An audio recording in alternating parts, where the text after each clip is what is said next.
и саботажа од Да, НАТО. да. Мој длабок впечаток е тоа дека целокупната ова операција прво има идеја, после тоа има планирање, после планирањето има организирање, после организирањето има акција која е контролирана и координирана. Сега зошто тоа така? Уште кога беа протестите за заедничка Македонија, имаше многу изјави дека во колку се избере председател на собранието и така натаму, пратениците тогаш на опозиција ќе бидат фрлани во контењери. Вие тоа го знаете дека сега да не ги кажувам поименично кои изјавува. Имаше претење од многу дека тоа ќе се случи.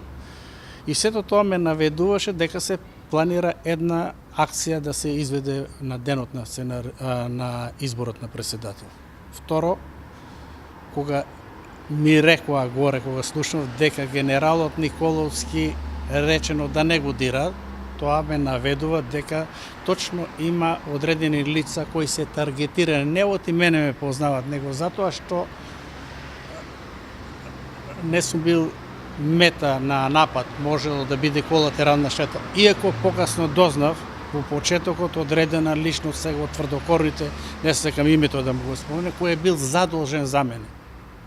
Значи, тие работи ме наведуваат за планирањето, организирањето и дека постоело сценарио. Следна работа што е многу важно, ова е законодавен дом, значи највисоката установа во државата. И да вака некој лесно влегне, мора да постои сценарио. Затоа викам саботажа. Саботажа е кога некој од внатре кој е присутен ќе помогне да се изведе некоја акција, а диверзија секој пат ја изведуваат луѓе од надвор. И затоа спомнав дека има саботажа, дека има инсайдери кои така лесно има возможија да влегнат и тоа се веќе после покажа дека е имало содейство. На лице место кога ги видовте поранешни ваши колеги па и останатите кои што ги споменавте дека се од воени лица, се изненадивте ли? Вие сте биле воени лица и би влегле ли нели во таква ситуација? Видите, не да се за овој пензионерот не се изненадив. Тој не е служел во арма и така си однесуваше, али за активни војни лица кои се задолжени да го штитат уставниот поредок на државата, да влегнат во законодавниот дом, за мене е тоа големо изненадување. Несватливо. Секој има демократско право да протестира и све. Може пред собранието, али да влегнува во домот во таа толпа, за мене тоа несватливо. И ја кога би бил во ситуација, ја би многу остро реагирал за тоа.